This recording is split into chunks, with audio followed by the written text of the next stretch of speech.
Frei. I first found Viva Frei when he was doing GoPro videos in his car, I think. Were you in your car a lot? Oh yeah. Yeah. I think the audio is good in the car, right? Yeah. In 2019, David rebranded his channel to focus on law-related content and launched a second channel, Viva Family, to maintain his earlier style. His nonpartisan approach to political commentary earned him a following with over 500,000 subscribers. But then the censorship came. In 2022, David signed an exclusive deal with Rumble, where you will find him today. He's expanding his presence and contributing significantly to the platform's content moderation policy proposal. And what I like about David is that he reaches up to the other side, tries to talk to the other side. They don't always want to talk to him, but that's the only way you learn about the thing that you're talking about, is if you talk to the people who are thinking something differently than you. David's coming up to the stage now. Now you can applaud. He's going to tell you about visual aid, and I'm not going to do translate.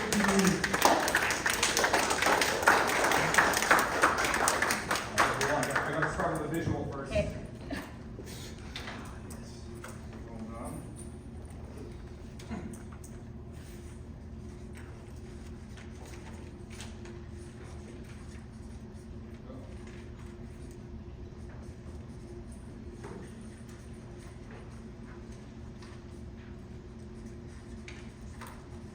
Reading my writing.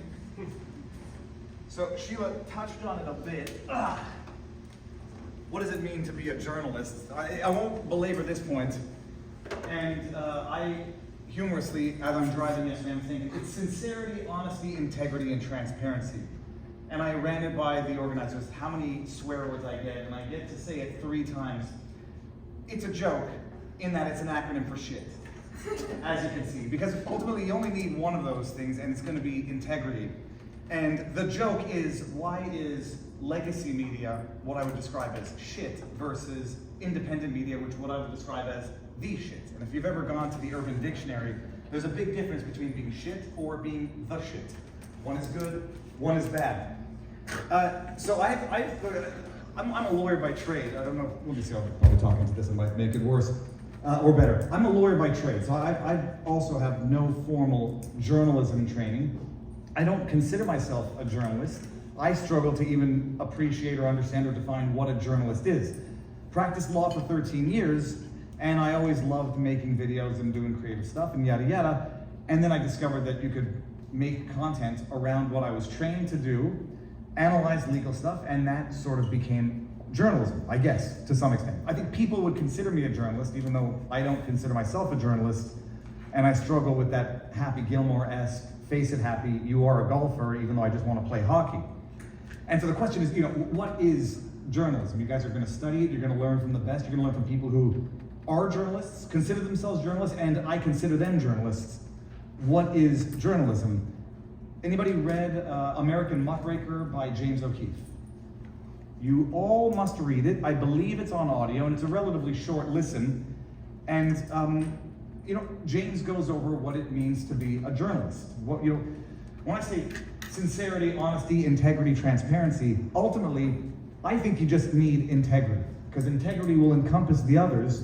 But when you listen to James O'Keefe's American Muckraker, he talks about the fact that to be a good journalist, sometimes it means not being transparent within a certain framework, within a certain context. If you tell somebody exactly who you are, exactly what you're looking for, they might not tell you what you need in order to get the story.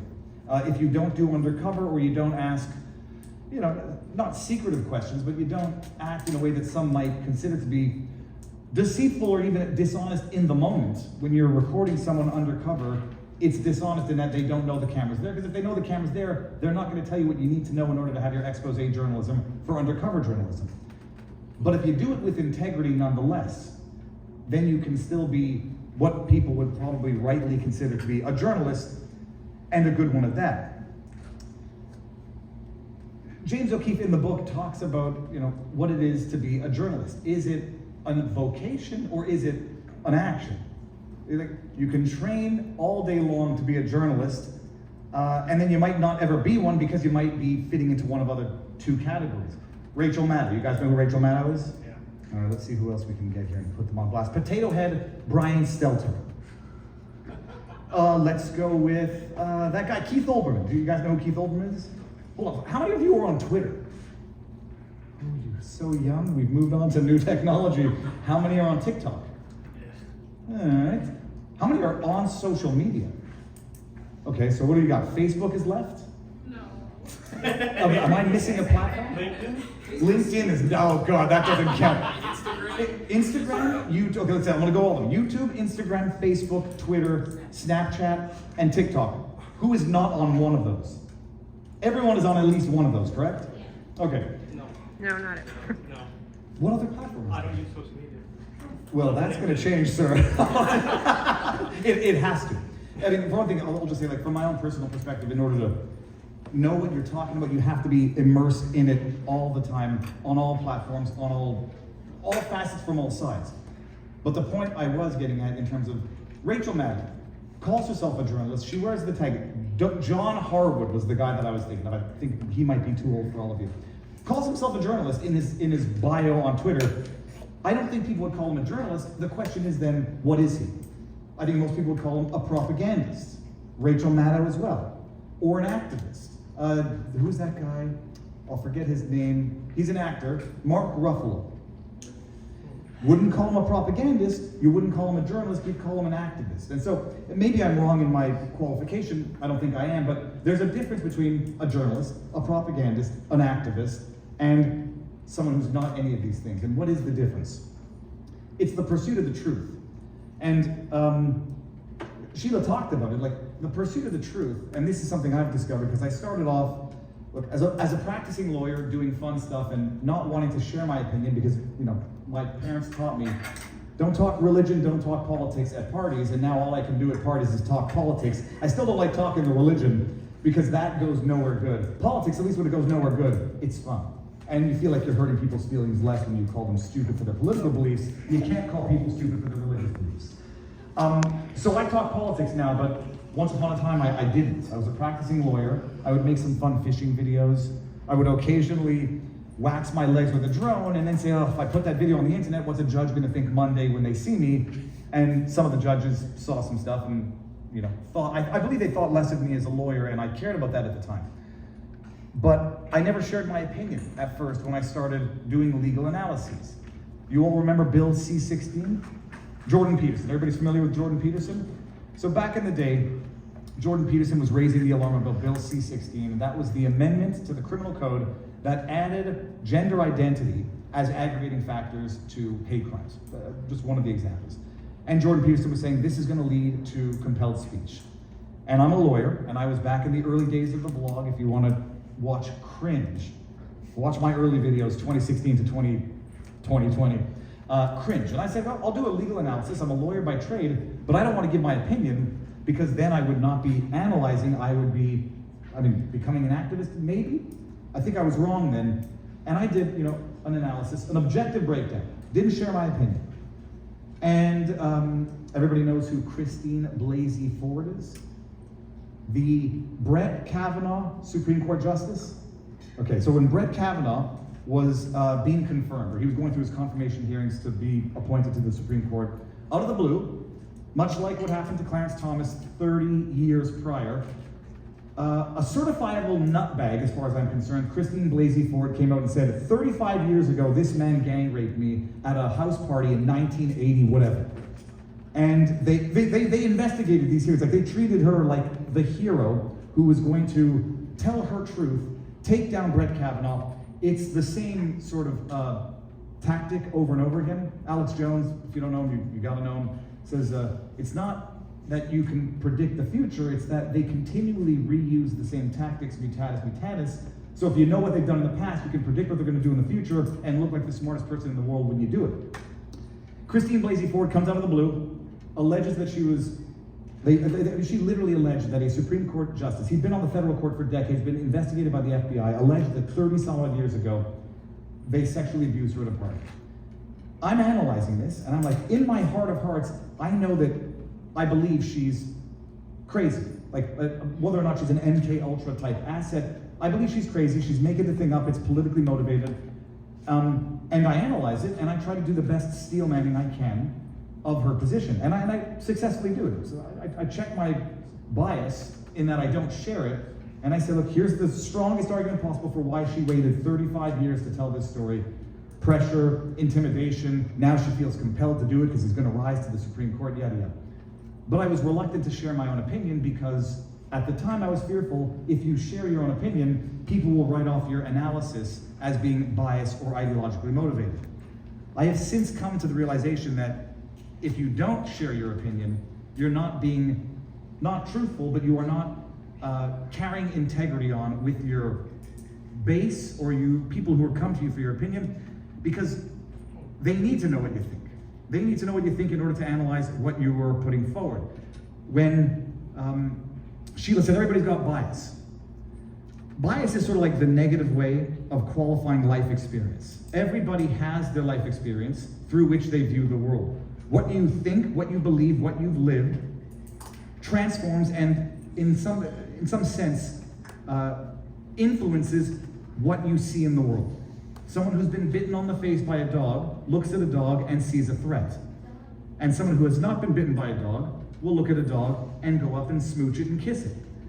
Someone who smooched and kissed somebody's stranger dog on the street that's been eating poop knows not to do that ever again, because that life experience not taints, but influences how you see something, how you interpret it, how you digest it, and in turn how you describe it to the world.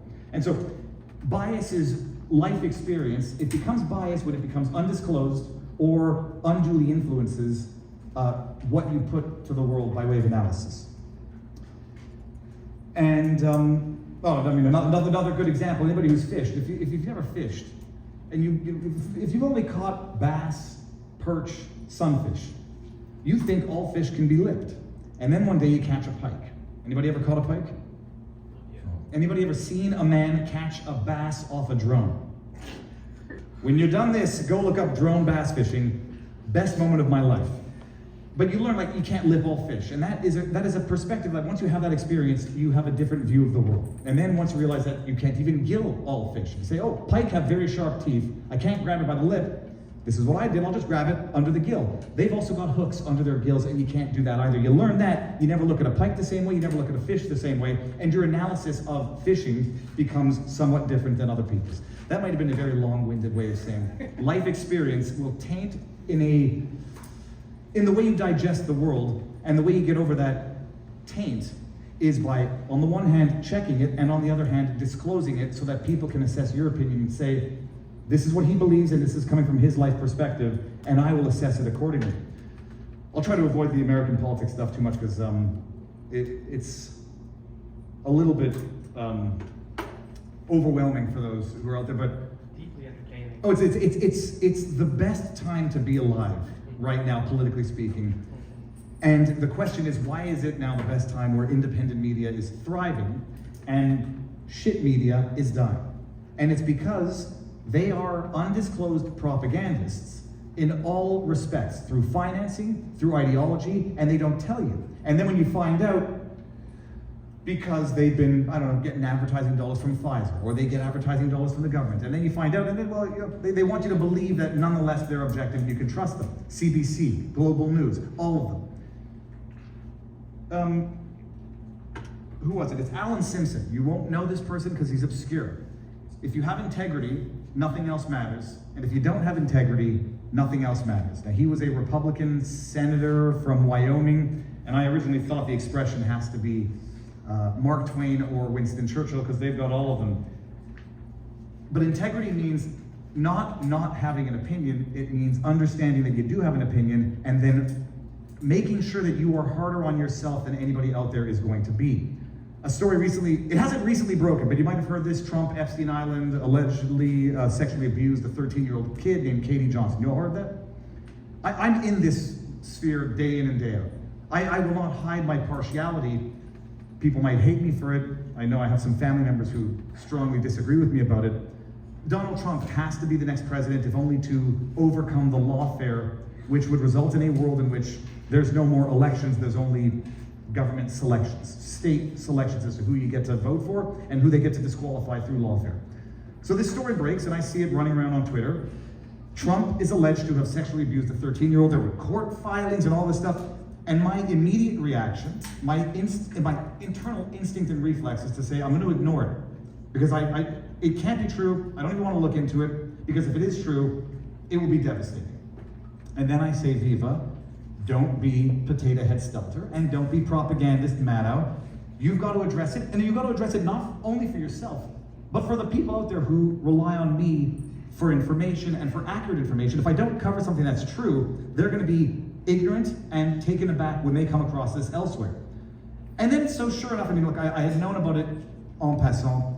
It's not a news story. It results from a 2016 lawsuit which the woman withdrew from the court system, basically admitted in no uncertain terms that she made the entire thing up. Even Vox at the time in 2016 said it's a totally fishy story, bogus, yada yada. But you go through that exercise and you have to fight your own demons, your own confirmation bias to believe what you want to believe and not believe what you don't, or double check what you don't want to believe. Which brings me ultimately to the main point of this, how not to get duped by your own bias and how to make sure that you do your due diligence in terms of making sure that you've understood everything and that you've explored the information that you might want to know and the information that you might not want to know. This is where I think, like, having been a lawyer, and I practiced for 13 years, so I'm not like some crazy dude off the street. Like, I worked at Canada's largest law firm for 5 years, Boarded Ladner Gervais, if anybody knows it. Then I left, started on my own, and built it up into a nice boutique firm where ultimately my dad, when he left Slate McNelly, he came, we had a paralegal, 2 other lawyers, it was great. When you're a lawyer, one of the best forms of training that they give you is know what you know what you don't know, and understand that there's more that you don't know than what you do know. And so if you're gonna look into things, you gotta know where to look, and you might appreciate that you don't even know where to look to start the research. Like, almost as a joke, encyclopedia, when you want an answer, is the first place, not the last. And then you dive into the footnotes. You know that there's certain resources out there for certain things. As a journalist, I mean, you're gonna chase stories. You're gonna go where the facts lead. It's an investigation. And not an investigation to confirm your bias or to confirm your agenda, which would make you an activist or a propagandist. It's an investigation to discover the truth. And then the issue becomes, how do you know when you've got it? And how do you avoid mistakes? Backing it up all the way, ultimately, I'm supposed to talk about live streaming, you know, how to do it properly, what are the tips, do's and do not do's. Skip over some very technical stuff. Everybody listens to Joe Rogan? Please say yes. Who listens to Joe Rogan? At least, oh, there you go, that's fine, okay. The day of short format, television interrupted, pharma, say, crafted news is over. It's government-funded media in Canada is over. It's just a matter of time. They're dying. They'll be dead sooner than later, metaphorically speaking, not promoting any violence. And in the States, corporate media is, or legacy media, I'm told is the best term, it's dying. It will be dead sooner than later. The format sucks. We all know now, it has been activism / propagandism, if not from the get-go, at the very least for the last 20 years. Long format is where things are at right now. And long format, I would say, is not necessarily a 3-hour podcast on Rogan. It's a 15-minute where you actually have a meaningful discussion that doesn't get interrupted by commercial breaks, that doesn't get crafted in terms of the content, what you can and cannot say, what stories you can and cannot touch because of sponsors, because of corporate interests, or because of government demands. That's where things are at. So if you're gonna start live streaming, say I'm sort of fortunate in that I got into this law tube niche before it was a thing. At the time, right at the beginning, you guys know who Legal Eagle is? It was like me and Legal Eagle. And there were a few other lawyers, but like a handful of lawyers on YouTube. And now it's, say, not a fully fleshed out market, but it's getting there. It's not saturated yet, but there's a lot of players and it's a big market. So I was sort of lucky to be in the right place at the right time in terms of the niche of LawTube and law stuff on the interwebs. But streaming, unfiltered, a view of the world. Everybody's familiar with the trucker convoy? And I was down there and I was on the street. I went down not with, maybe with a preconceived notion, maybe with my own biases, but not with my own agenda. And when I was reading in legacy media, Canadian legacy media, CBC saying Nazis, homophobia, transphobia, anti-Semitism, racism, bigotry, all of it. I'm like, all right. Oh, and they were pissing on the war monument. What were they doing? They were desecrating the Terry Fox Memorial. I'm like, okay, I'll be very disappointed if I go down and see that, but I'm going down, and if I see that, so too will the world, for good and for bad. And one of the things I was faulted with by W5 Global News, I think it was one of them, they said Viva Frei goes down and provides an unfiltered view of the world. I mean, can you imagine legacy media saying the problem with independent journalism, I'll put it in quotes because I'm still not a journalist, I'm just an independent analyst with a big mouth, is that it's an unfiltered view of the world. Basically tacitly admitting, if not explicitly confirming, what you get through legacy media is their filtered view of the world. All that to say, by the way, so long format is the way, and the question is, how do you make the mundane interesting? How do you make stories that you might not think are interesting? Go daddy, booyah. That's my kid, by the way. One of two of them. One of three of them, sorry. That's my wife. Got another one in the back and my nephew over there. How do you make the mundane interesting? I did a panel also with, it was Canada Strong and Free, and on the other, I won't mention their names because apparently they trauma bonded from my over the top throwing red meat at the crowd presence, but the argument was, some stuff is just fundamentally boring. Not all independent journalists can make a living covering municipal stuff. You need some sort of government funding, you need some sort of corporate funding. I very much disagree with that, in that there is a market for everything, and sometimes people don't even know that the market exists, and sometimes the market doesn't exist. I'm old enough to remember when there wasn't a market for very good olive oils. Everybody remember, do you all know like there's a market like Scotch for olive oils? You have to explore it if you haven't. Once you've tasted the good olive oil, my wife and I, we had an olive oil in Italy, and that's what blew my mind. It was 10 years ago? 10 years ago. Once you discover that there's like that type of olive oil out there, but the market didn't know, people didn't know, and you build a market. So I don't believe in the idea that some stuff is just so boring that the only way to survive is by getting corporate handouts, government handouts, sponsor handouts that dictate content, because once money gets involved, there is corruption. And not just naturalized corruption, or I should say natural corruption. And it even happens with crowd support. Audience capture is as much of a thing as government control, as sponsors dictating what you can and cannot cover. But the bottom line, you're in the world now of long format stuff, where you might not even realize that there is a market for what you want to put out there, and there might not yet be the market, but you got to put it out there, and it's through putting it out, through covering it, through making it interesting, that you create the market for it. By the way, municipal stuff, when the other two panelists said nobody's interested in municipal stuff, you guys know who Alex Stein 99, Primetime 99, Pimp on a Blimp? Well, you might want to go follow him on Twitter. He goes to municipal meetings and makes his own, viral sort of not parody, but satire videos where he pretends to be an activist and puts out these.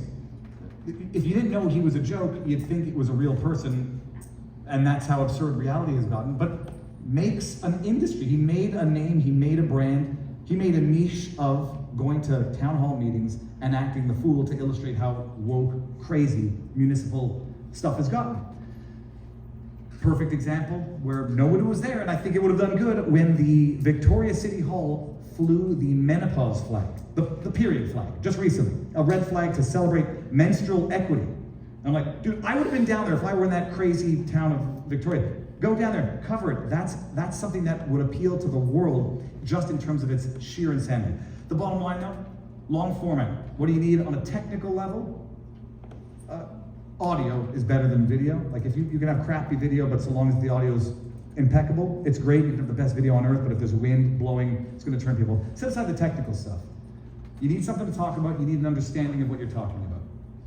To have an understanding, it means doing the research, and it means truly feeling that no matter how well you think you know the subject, there might be things that you don't know that you don't know that you don't know. And there was a great TED Talk. The person says, being right and being wrong feels exactly the same, right until you realize that you're wrong. And then you're like, oh crap, I was so certain I was right, I was so certain I had the right answer, And you only feel stupid the second you realize I was wrong, and then you need to get into why was I wrong, and how do I avoid making that mistake in the future? I say we learn from other people's mistakes, but we learn from our own mistakes faster. I got into a fight with someone on Twitter who posted a screen grab of someone I liked with a tweet. And I was like, there's no way the person that I like put that tweet. It wasn't like a racist tweet or bigoted tweet, it was just politically confusing that I said, dude, never put that tweet up. So I go and I do my research, because I'm going to prove this guy to be a liar and a scoundrel. And I knew that he was. He is and he was, but I was still wrong. I was like, okay, I'm gonna go look at this. I go down, I go search, and I put in keywords and try to find the tweet. I never find the tweet, but what I do find is that tweet verbatim that the guy himself posted, let's just say a couple months ago. Didn't get any traction, and then a few days later he posted the exact same tweet, but in a screen grab with the dude's face as though the guy said it. And that tweet goes viral because of the political nature of the tweet. And I said, oh, I cracked it. The idiot tried to tweet this, it didn't go viral, so he doctored an image to frame someone politically, and then it went viral. And then I accused him of having doctored a tweet. And then he replied to my tweet with an archive link to the original tweet. And then I realized, holy shit, I was certain I had done my homework. I was certain that I had gotten the right answer, and I was wrong. And how do you avoid that in the future? I mean, how do you avoid that period? You're gonna be going into a practice now where, back in the day it was prank calls or people pretending to be grandchildren asking for money from their grandparents. You're going into a world now where it's not only doctored screen grabs, you're gonna have fake audio, fake video, and how the hell are you gonna make sure that you are relying on accurate information and not misinformation or disinformation, depending on who the purveyor of it is? It's gonna be virtually impossible. And in the industry of journalism, being first is oftentimes the most important thing, and sometimes it even trumps being right. And then the problem is, however, being right and being not last, but being useless in timing is just as useless. It's like, oh great, I knew that was the right answer, but meanwhile the ship has sailed. Oh, I knew he should have taken that medicine as the antidote, but too late, he's dead. And so, between being first and wrong, and last and right, but of no consequence, there's the realm that you're gonna have to get into of establishing good tactics, good work habits, reliable sources, and checking in as much as you can, but being a lawyer, also leaving that window open that I might be wrong. And so before you damn someone to hell by accusing them of being a doctor of images, you could phrase it in a way that it would leave that door open in the event that you are nonetheless wrong.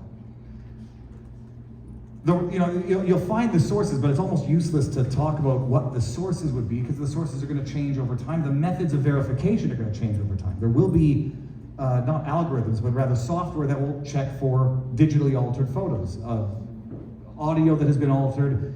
Did you all hear about the story of this teacher, and they released this audio of the teacher, in the midst of a racist diatribe, and then the mob went down on the teacher, and I think he got fired or left, and it turns out it was just a total AI-generated, one-ended conversation that people believed and people ran with. You get caught doing that once, you'd better make sure you found out what the problem was and not repent, but integrity, own up to what happened, and be honest with your viewers, your subscriber base. Number one thing, if people cannot trust you to tell them when you were wrong, they'll never trust you when you tell them that you're right. And everybody will be wrong at some point in their lives. Everybody will make a mistake, everybody will act too quickly, everybody will rely on something that they thought was legit, and it will turn out to be wrong. Being wrong is human, everybody's gonna do it, but not everybody is going to admit it, and not everybody is going to rectify it afterwards. When I make a mistake, and it happens, there was another one. I relied on a doctor tweet, but it was on Joe Rogan. This doctor said, I took the jab, and yeah, it hurt me, but I would do it again because I did it with love in my heart, and all these anti-vaxxers have hate in their heart, yada yada. Rogan talked about it on his show. I was like, there's no way that tweet's real. I go look, and then I message out to the person, and then I get blocked. I was like, oh, she blocked me, I guess it was real. And then you realize, well, there's a certain character limit of Twitter at the time, and so it couldn't have been a real tweet from the beginning. One thing that's fantastic is if you have a network of, not collaborators, but if you have a network of a community, and they can oftentimes source the truth together by crowdsourcing the truth, and it's an invaluable asset because I always say the aggregate knowledge of the interwebs is is infinitely larger than any one small brain out there. But the bottom line is everybody will make mistakes, and the issue and my personal motto is to make the erratum, the clarification, the retraction, put it on more blast than the original story. It's oftentimes very hard to do that. You do it, you correct the mistake, you apologize to the person that you've wronged in as much as that's necessary. I did it with the doctor, she never forgave me or never unblocked me. And I did it with the other guy who I accused, and he still thought we interact on Twitter, but when you're wrong, you admit it to the people, to the crowd. And if you don't have integrity, nothing else matters. If people can't rely on you to be honest, to be human, but above all else, transparent when you make a mistake, they'll never trust you again.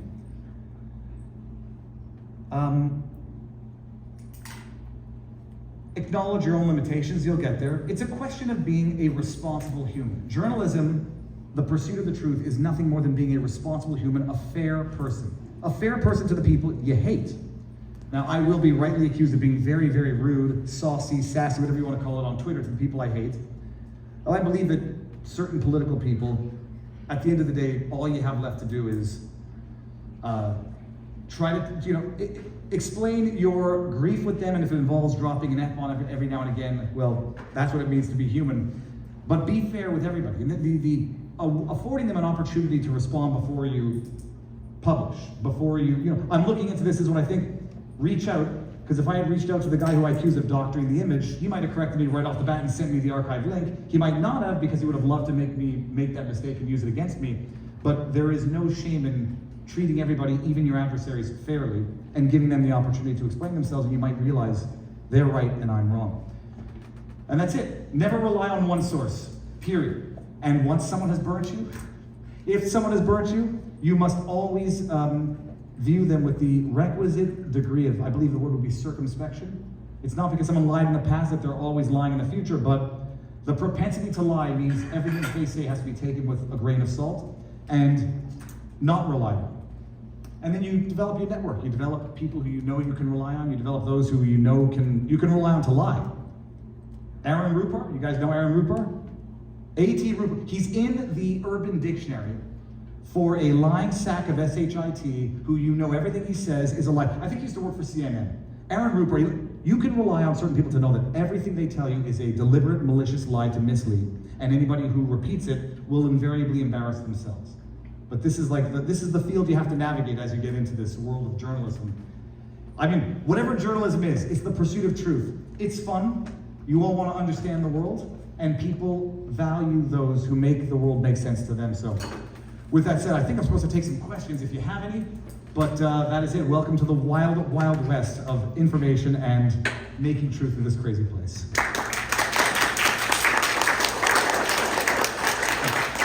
Yeah, I'll go first. You said you're at the Freedom Convoy. I just want to ask, how do you think the Freedom Convoy is similar or different to pro-Palestinian protests happening right now? So I get this, for those of you who don't know, or who are very bad with stereotypes, I happen to be Jewish. And I say that, okay, my name is David, I went to law school in Laval, and I was like one of 6 Jewish kids at the school, which is a statistical anomaly for any law school, but setting all that aside. So I don't base any of my politics on my religious upbringing or lack of, but I do get that question a lot. Viva, you supported the trucker protest. How do you feel about the Palestinian protest or the pro-Palestine? And the bottom line is, peaceful protest, I have zero problem with, and will always have zero problem with, even if it's somewhat, what's the word, irritating, or it gets in the way of, I don't know, people walking up and down streets.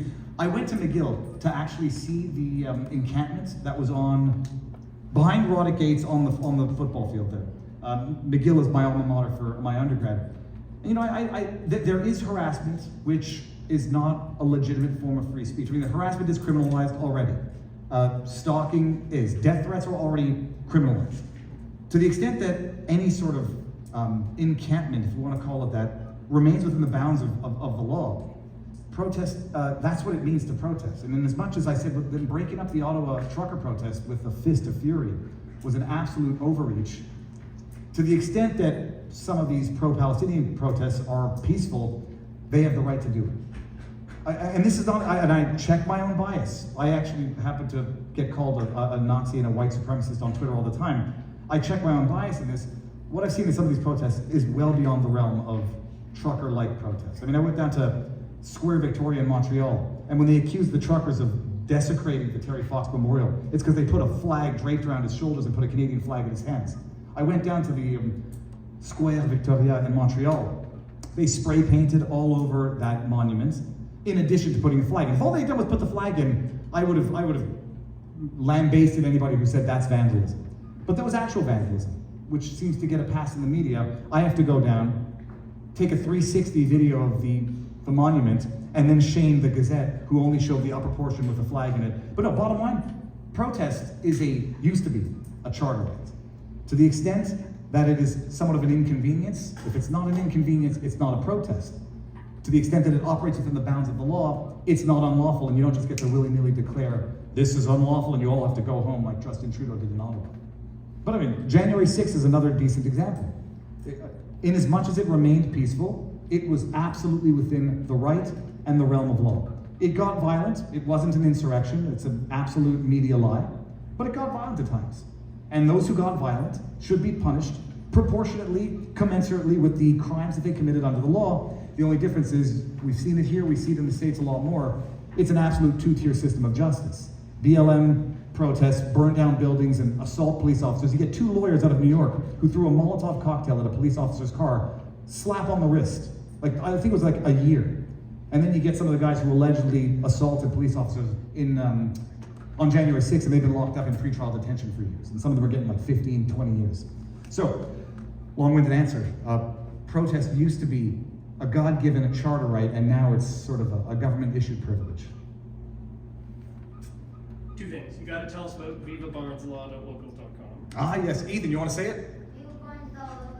vivabarneslaw.locals.com. There's a lawyer named Robert Barnes who we're partners in law, and we do legal analysis. He's actually still practicing attorney, constitutional specialist, represented Ralph Nader, Wesley Snipes, Alex Jones.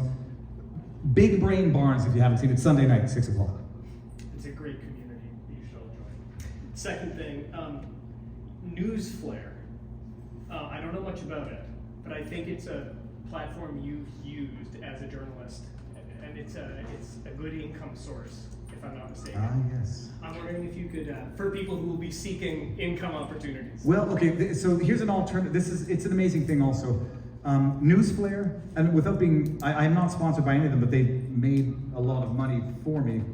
There's these things called video licensing agencies. And this is sort of, it's an interesting, I never used it as a journalist, I used it for making stupid viral videos.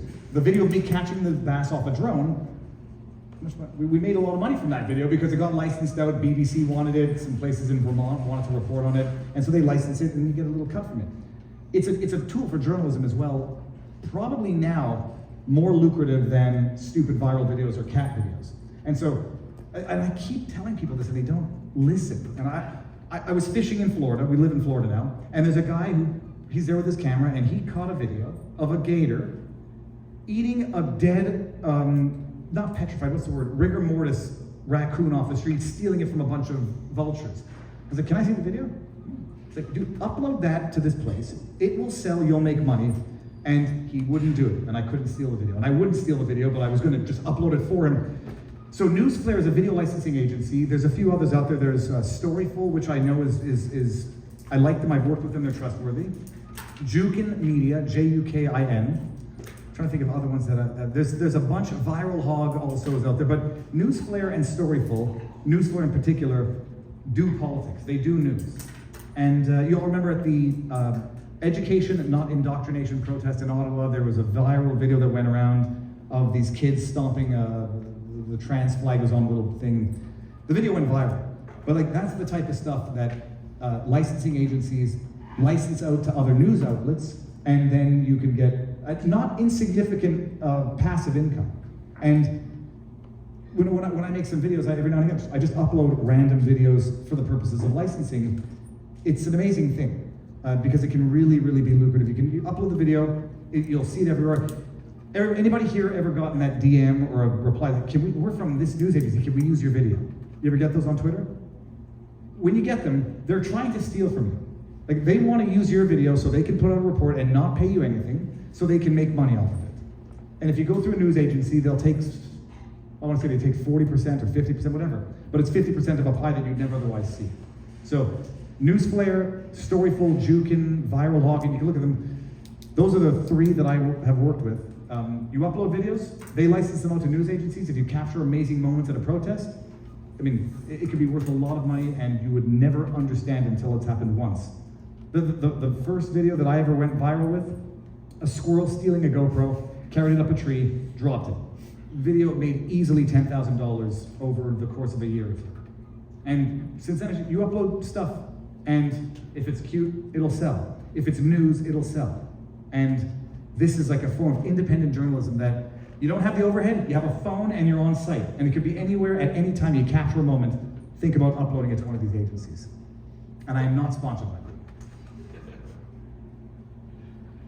How do you see journalism evolving from the long form discussion that we have now in the Where do I see it going from? Let's say we're sort of entering the realm of the long format, which is drowning out the short, curated, unsubstantive and useless presentation.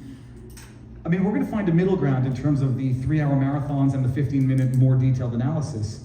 But we're sort of in what I'm not calling the Wild West, but something close of the journalist landscape. Like, it's no longer a license, it's no longer a hierarchy, it's no longer an elitist thing, it's something that is now available to everybody, which is exactly why the governments across the world are trying to censor the internet and trying to bring back what they call reputable journalism or authoritative news. There's going to be a battle between your generation, our generation of independent journalists, and the legacy media. And the legacy media will die off, and it will either evolve or not. I don't think it's going to evolve. I think they're too entrenched in their ways, and I think they're also too ideologically stubborn to admit that they suck. And that's why they're losing viewership, and not because, oh, they're the internet. We can't compete with the internet. They can't compete because nobody wants their product. And so that's where it's going now. Then there's going to be an issue, like oversaturation of long format. I mean, there's too many podcasts to pick from. It's going to be a question of establishing your niche, establishing your brand, establishing your name, and then evolving with the technologies that probably don't even exist yet that are going to exist in a few years.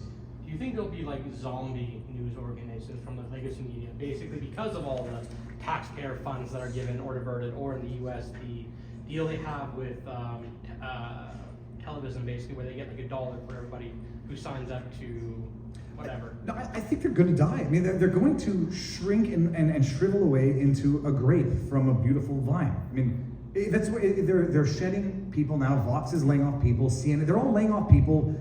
You know, not shutting down, but minimizing, because their overhead is untenable. An independent journalist who operates out of out of my parents' basement at one point in time, or making videos, you have no overhead, and you don't need the overhead. Nobody cares about the big panel with the lights behind it. They care about the truth, and they care about insightful analysis. Because CNN, even during with their huge debate between Biden and Trump, they had less than 250,000 viewers basically on their site, and less than 100,000 in the key demographic. They should be dead already, but they're basically functioning as a zombie corporation through. Yeah, well, but it will end at some point. It's not even, I don't think it's, in their case, I don't think it's government subsidies. I mean, it's sort of, I think it's pharma advertising subsidies. Yeah. It's propping up a dead corpse. Yeah. But look, it's gonna fail at some point in time, because the only thing corporations understand and answer to is the bottom line, and the bottom line's not gonna make ends meet anymore. Okay. Touched on it before. I'm kind of curious about your legal background. Like, when you went to law school, when you started practicing law, how did that give you any particular skills or things that translated to journalism that you then kind of applied to another field? I would argue it's almost analogous. Like, building a case is journalism, except it is necessarily and by definition partisan journalism, because you're building the case for your client. But, and I've said this about the practice of law, and it's equally as true about journalism, you're going to be one hell of a bad lawyer if you only build the case for your client while ignoring the case for your adversary. And the only way you can build the best case for your client is by steel-manning the adversary's position, so that you can respond to it, so that you can get ahead of it, and that you can understand what they're going to argue. You know, a lot of these like mad types, they throw their hands up there. I don't even understand what they're thinking. Well, that's because you didn't try to understand it, and that's what makes you idiots. That's what makes you not credible by way of legal not legal, but like journalistic analysis. You need to understand the other side, and to be a good lawyer, it means steel manning the position, grilling your own client, so that you can present the best possible case. I mean, that's basically what journalism is. Just make sure you get to the bottom line. You might have your own personal agenda, but the facts might not lead you there. But yeah, I say that everybody should have practiced law for long enough to get all the experience, but not long enough to crush their soul. Yeah. I think I got out just in time. Hi, you shared earlier that if you don't share your opinion, it's a little bit difficult for you to have integrity or transparency with your audience. Now, in this generation with like TikTok and stuff like that, where people are sharing their opinions, how do we balance journalism and also sharing your personal opinions without those clashing, and you not looking credible? Well, okay, that's the interplay is sharing your opinion without looking like an activist, or sharing your opinion without looking like you are trying to influence other people's perception. I see the problem with TikTok, or the world in which we live, which is a lot of people sharing their opinion. It's not that they're sharing their opinion, it's that oftentimes they're more interested in sharing their opinion than understanding that about which they are sharing their opinion. And when I say like, the opinion, and people might disagree with me, and maybe I'm overstepping what I think journalism really is. It doesn't necessarily even mean writing a thesis of your own opinion on a matter, but when you're addressing very thorny topics. I mean, it's easy not to have an opinion on something that's bland, that nobody cares about. Where to put the water cooler, fine. When you're talking about like, let's take a touchy one, gender affirming care on kids. And you're reporting on legislation being passed, boycotted, etc. And at some point, maybe it's good that people don't know where an individual stands on that, because then it will not allow them to read into their analysis of the coverage.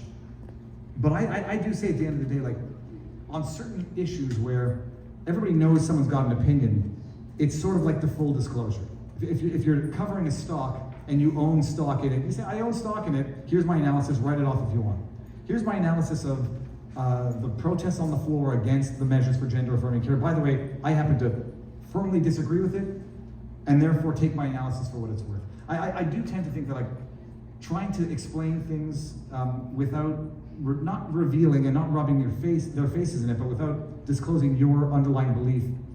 I mean, people will maybe think it's somewhat not insincere or disingenuous, but they will wonder what you're keeping in terms of the analysis that you're presenting. But I do appreciate that some people might say, I'm out in left field on that, nobody cares what the journalist thinks, just give us the facts. But I do think that the perspective influences people's interpretation and digesting of the facts being presented. Okay, just a follow-up. So do you think that we should be starting to put ourselves out there, putting our research and our analysis and stuff like that, building our brand?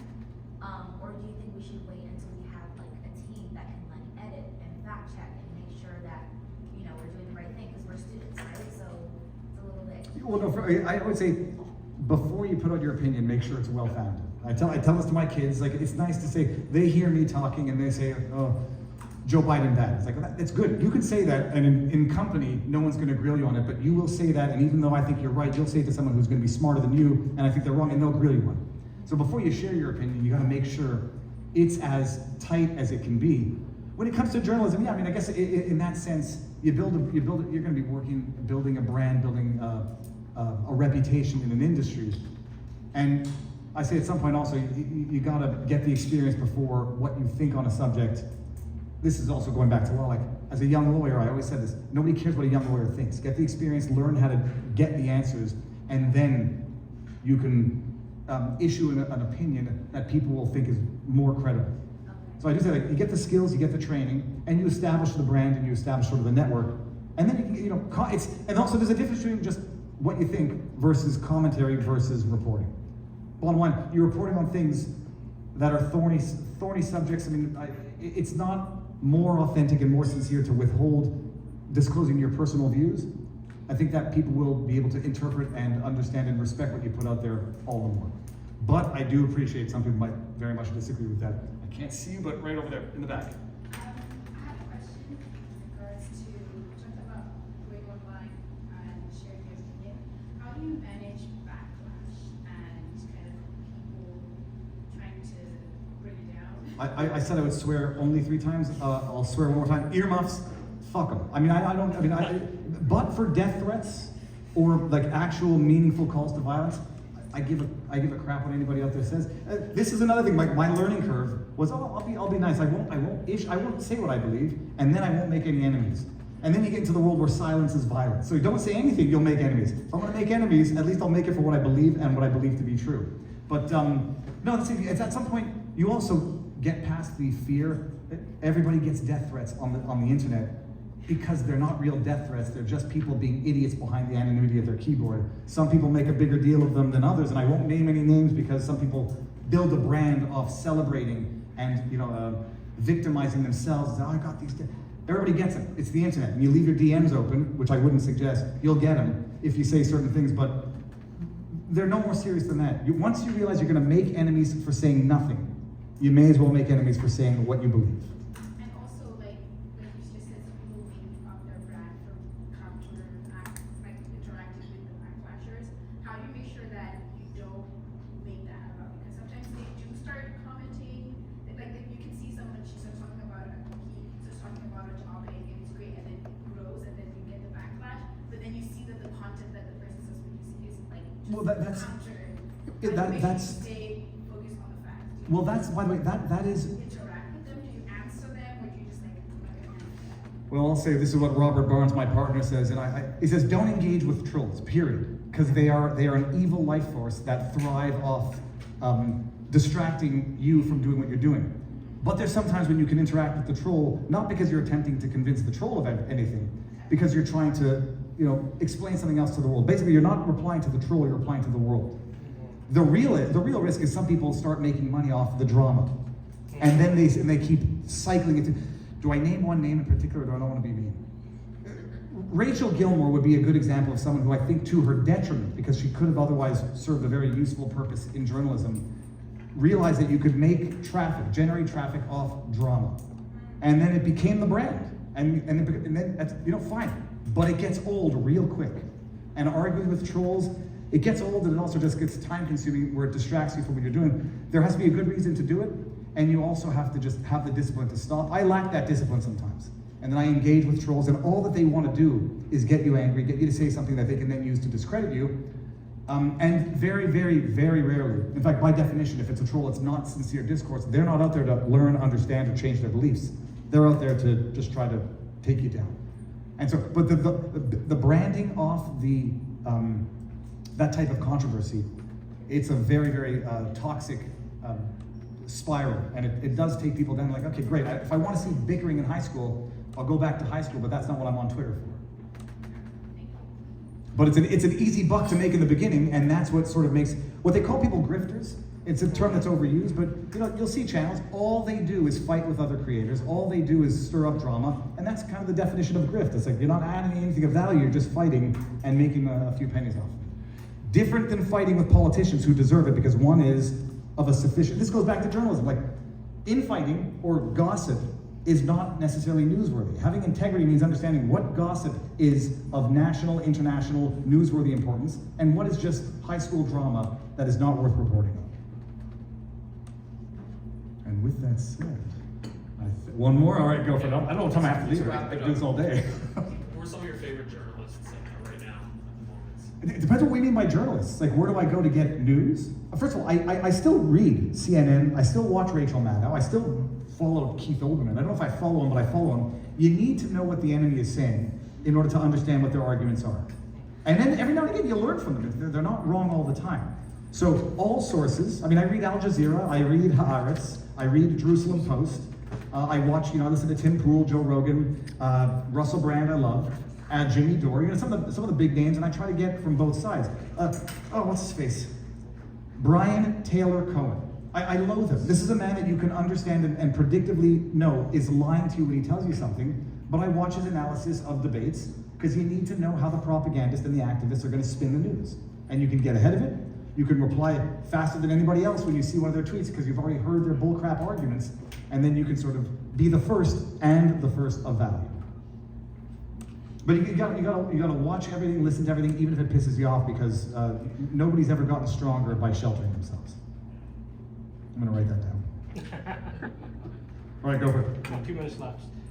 What do you say about using the enemies, if you will, own arguments against them? For example, in university, I happen to be Native American, so when I got surrounded, or often surrounded I was in ethics, I was a philosophy student. So when I got surrounded by my peers saying, how dare you believe this, how dare you believe that, how dare you be conservative, you're a racist, all that stuff, I just pull out my status card and say, fuck you. There's kids here, pardon my language. Don't worry. So I pull out my status card and say, F you guys, and then basically they just back off. I kid you not. 9 times out of 10, they will back off. Well, I don't call that an argument. I just call that playing by the same stupid games of identity politics. So you can't call me a Nazi. First of all, don't pick on me. It's anti-Semitic. I mean, I don't do it because I don't actually mean it. And then when I do it as a joke. It's tongue-in-cheek, right? Say it again? It's tongue-in-cheek. It's tongue-in-cheek to illustrate the stupidity of it. Yes. But using, in law, in life, in everything, using your adversary's arguments against them is the best thing on earth. I did a Twitter space with a bunch of vax-pushing doctors, and like they said, I'm an idiot lawyer with no scientific background. How dare I discourse with them? And I ask them the questions and then take their answers and say, okay, well that's great. I say, like, what's a meaningful risk for you? And when they don't have an answer, I say, well, what are the, So you don't have to be an expert to understand the flaws in the adversary's argument. And oftentimes the easiest way to argue is to argue based on their premises and without trying to assert your own, especially if you lack the scientific credentials to do so. Thank you. We're one more. And then I see Sheila's coming. All right, go for it. I just want to ask you, because you're an individual journalist, and I'm just wondering, like, how do you deal with the vulnerability of that? Because it's not as you said before, the bigger journalist media and stuff, that's very, it's almost elitist at this point, which, considering how small the circle is. So obviously you're in a more vulnerable position than those other journalists, so I just want to know how you deal with that. Financial vulnerability or like security Just vulnerability? security, just the fact that you're like kind of on your own as opposed to like part of like a group. Well, first of all, we live in Florida with many, many heavily armed neighbors, so the physical security, no. But the irony is, like, having a low overhead is independence. It's not a lack of security. Like, the actual lack of security is having bills to pay, having rent to pay, having employees to pay. Then you're so vulnerable, you become a slave to the dollar, and you're not free to say what you think and cover what you want. But and also exquisitely, you get to a point where it's just exquisite good fortune that you've got enough of a subscriber base, enough of ad revenue, you haven't really gotten into trouble with YouTube, although you don't really need to because you've got exclusivity with Rumble. But no, I'd say, look, bottom line, low overhead, keeping costs to a minimum, gives you exponentially more freedom than having that big freaking teleprompter and the globe tables and all the other crap. And don't screw up, and don't burn bridges, and don't be an a-hole in life. And a network is the most valuable intangible asset anybody can have. Sorry, follow up. What do you mean by keeping a low overhead? Can you expand on Oh yeah, like don't rent offices if you don't need them. Even when I left my big firm, left my big firm where they were billing me out at like $250 or $300 an hour, and I went on my own. I was in my parents' basement at the time, but then got an office for $700 a month. I could bill $150 a month and make a net more than I was netting as a lawyer. So you need to do some basic stuff, research. You don't need the fanciest camera. You don't need a fancy car at first. You don't need it ever, but keep your overhead low, keep your expenses low, and you will remain free and independent. Yes, sir, you have a question there? Hello. All right. Thank you very much.